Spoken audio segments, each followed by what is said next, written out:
Halo sobat pembelajar, kembali lagi dengan saya Sino Priyadi. Kali ini kita masih membahas tentang cara bagaimana kita men-setting mikrotik. Nah, untuk pertemuan kali ini saya akan membahas tentang bagaimana kita mengatur DNS. Yang kedua, kita akan membuat akses firewall. Yang ketiga, kita akan cara mengecek akses internet. Dan yang terakhir, kita akan membahas bagaimana cara memberikan IP address di masing-masing port. Nah, tentunya kemarin kita sudah coba untuk membuat IP address untuk yang port pertama, kayak gitu. Walaupun secara langsung kita belum berhasil karena kita membutuhkan akses internet. Nah, seperti itu ya.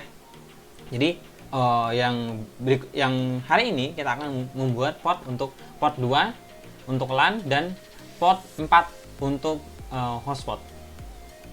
Maka dari itu kita langsung saja. Tentu berhubung IP address-nya belum didapatkan, maka kita tetap masih menggunakan MAC address dalam masuk ke dalam winbox-nya. Setelah itu kita connect. Nah, ini adalah tampilan interface atau dashboard pada mikrotik yang kita gunakan, dan kita menggunakan tambahan aplikasi yaitu Winbox. Untuk kita membuat DNS, ya, di sini saya belum memiliki DNS yang pasti yang kita akan gunakan. Nah, untuk sementara saya akan menggunakan DNS miliknya dari si Google, kayak gitu. Nah, ini sempat tadi saya coba-coba untuk settingnya. Ini adalah IP address atau DNS dari si Google ya, 8.8.8.8. Nah, ini secondary-nya kayak gitu. Jadi tinggal teman-teman ketika ini tinggal diklik saja di bagian server. Setelah itu kita isi 8. Setelah itu untuk secondary-nya tinggal diklik saja, nanti akan muncul secondary seperti ini. Nah, setelah itu apply, oke. Nah, settingannya di menu IP ya tadi ya, kayak gitu. Untuk membuka akses firewall untuk keamanan jaringannya, tinggal teman-teman juga di menu IP. Setelah itu pilih firewall. Nah, seperti ini. Setelah itu pilih untuk NAT-nya ya. Pilih NAT. Nah, di sini ada tombol plus. Tinggal kita isi saja di bagian general terlebih dahulu. Untuk chain-nya itu masih SRC NAT kayak gitu. Nah, setelah itu bagian SRC NAT, bagian out-nya out interface ini kalian pilih ke Ethernet 1 ISP kayak gitu ya. Nah, kalau mau pakai Ethernet 2 LAN juga gak masalah, tapi kan ini saya akan memanggil jaringan utamanya terlebih dahulu, yaitu ISP. Nah, setelah itu di bagian action ya, pilih bagian action. Teman-teman silakan pilih MASQ rate ya, ini gitu. Dan setelah itu apply, oke. Nah, seharusnya tahap ini si jaringan itu sudah memiliki jaringan akses internet kayak gitu seharusnya. Tapi permasalahannya untuk port 1 sendiri kita belum konekkan ke internet tersebut karena ya kendala saya tidak ada jaringan LAN untuk di rumah sendiri gitu. Jadi kalau saya sudah di sekolah, insya Allah nanti saya buat rekaman kembali dan nanti akan saya ganti untuk jaringannya sudah terdeteksi. Nah, setelah itu gimana caranya mengakses internet itu sudah terhubung atau belum. Seandainya ini sudah terhubung, teman-teman tinggal milih new terminal kayak gitu. Ini seakan-akan command from lah ya kalau di Windows kayak gitu. Nah, setelah itu tinggal ping saja, ping domainnya google.com kayak gitu. Setelah itu tinggal enter. Nah, seperti ini untuk langkah-langkahnya. Tinggal teman-teman lakukan saja ya, seperti itu untuk proses pengecekan kita sudah terhubung atau belum sih untuk ke jaringannya kayak gitu. Nah, untuk tahap selanjutnya ketika kita ingin menambahkan IP address untuk port-port berikutnya gitu. Misalnya port 1 port 2 saya akan gunakan sebagai LAN, sedangkan port 1 2 kan itu LAN. kemarin kan kita udah jelaskan juga ya, ini port 2 dan 3 itu untuk LAN, sedangkan port 4, port 5 itu saya gunakan untuk WLAN-nya, hotspotnya kayak gitu ya. Nah, untuk saat ini kayak gitu akan saya coba pembuatan IP address-nya di masing-masing port ini kayak gitu. Misalnya untuk port 1 tinggal teman-teman pilih IP address ya, address. Nah, setelah itu tinggal klik tombol plus ini. Nah, setelah itu dipilih dulu LAN-nya kayak gitu ya, misalnya LAN 2 yang saya gunakan. Makanya kita buat IP-nya. Misalnya saya di sini menggunakan kelas C 92.168.22.1.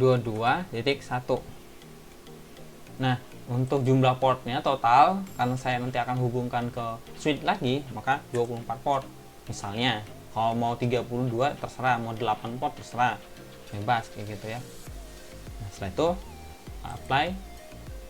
Nah, maka dia network networknya otomatis didapatkan. Saya itu kita oke.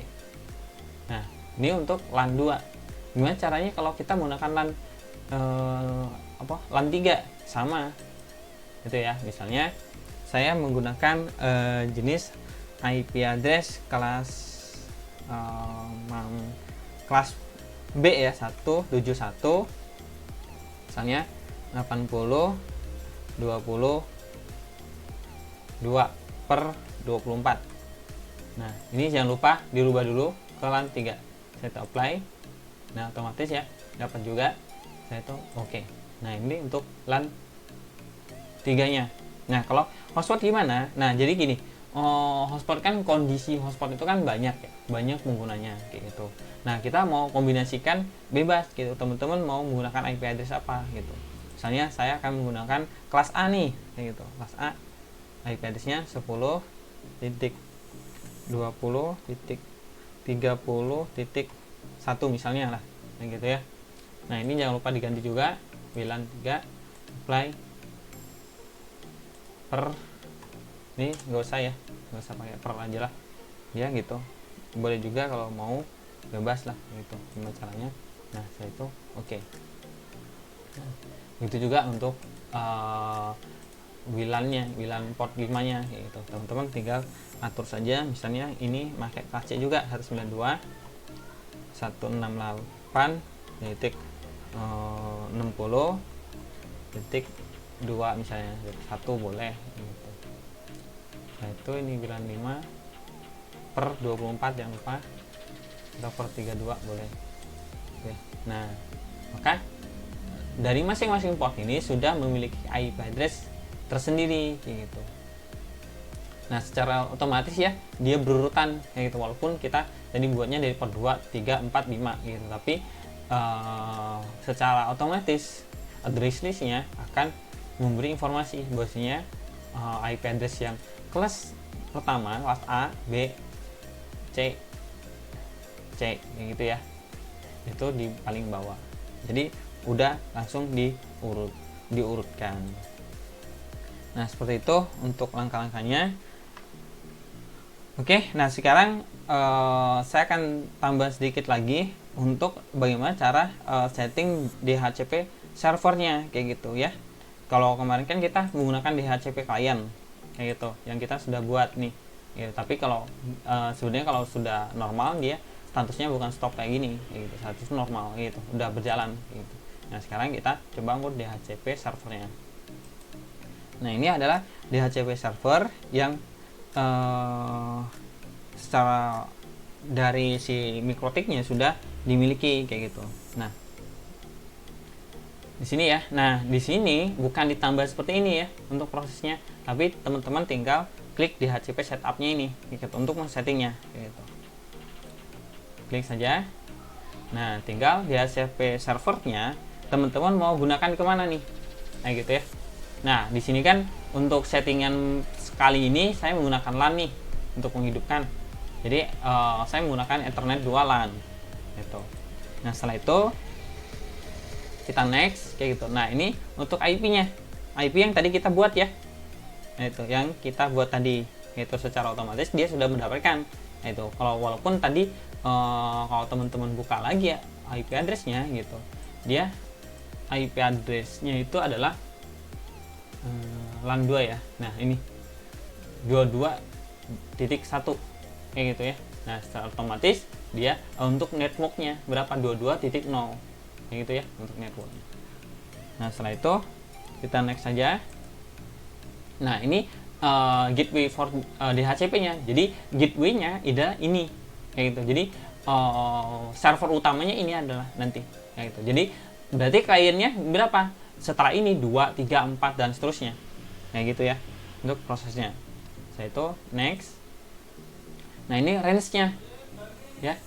Untuk range-nya nih, kalau teman-teman perhatikan 192 168 20 22.2 sampai berapa? 192 168 22.254. Jadi di akhir dari node dari si MAC address IP address tersebut. Nah setelah itu kita next. Nah DNS-nya apa tadi? Nah DNS yang kita sudah buat tadi ya. Dari si kita awalnya kita menggunakan DNS server dari si Google terlebih dahulu. Ini DNS utamanya, ini secondernya. Ketika DNS utamanya bermasalah maka secondernya seperti ini. Oke. Nah setelah itu tinggal next. Nah ini waktu koneksi ya. Lama waktu koneksinya berapa menit? Nah ini kan hitungannya ini detik, menit, jam kayak gitu. Nah ini 1 menit nih hitungan koneknya. Nah berarti kita atur nih misalnya, tapi sebenarnya kita bisa atur nanti ketika di akhir juga bisa kayak gitu. Misalnya 1 jam nih pelaksanaannya kayak gitu. Nah tapi kalau untuk LAN saya rasa ini nanti kita hapus saja kayak gitu untuk LAN.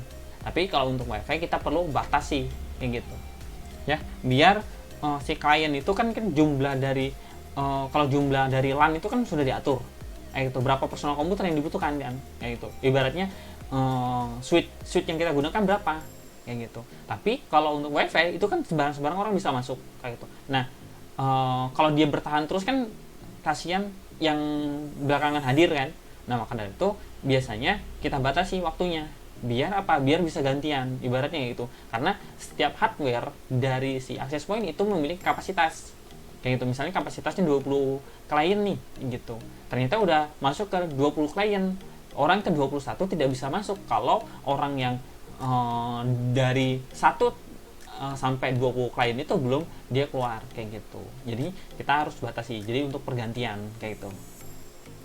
Nah setelah itu misalnya ini kita rubah aja bebas, kalau mau bikin 10 jam, 10 jam dan lain sebagainya. Kalau 24 jam ya 24 jam kayak gitu. Nah setelah itu next. Nah ini catat otomatis DHCP setupnya kayak gitu, dia minta untuk reboot ya gitu. Tinggal teman-teman untuk proses rebootnya. Nah teman-teman bisa mulai bisa membuka ya ini IP addressnya untuk yang terkoneksi kayak gitu. Ini bisa kita konekkan terlebih dahulu. Kalau masih belum bisa gitu ya, itu karena jaringannya terganggu, kita gunakan MAC address yang utama tadi kayak gitu.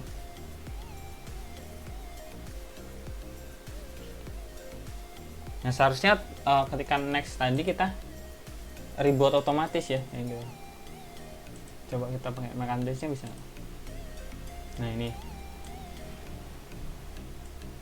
tuh untuk prosesnya. Oke seperti itu untuk langkah-langkahnya kayak gitu. Jadi kita sudah memiliki IP address yang sudah terhubung kayak gitu. Tinggal kita konek-konekkan, nanti tinggal kita setting-setting yang sesuai dengan kebutuhannya. Dan begitu juga nanti yang port kedua ya, LAN ke port 3 LAN ini kayak gitu, Ethernet 3 nih. Nah tinggal teman-teman langkahnya sama, tinggal berarti untuk bagaimana kita setting WLAN-nya. Oke seperti itu aja untuk video kali ini. Insya Allah minggu depan saya akan coba koneksikan untuk ke jaringan biar mudah dalam prosesnya kayak gitu. Terima kasih, sampai berjumpa di video yang akan datang.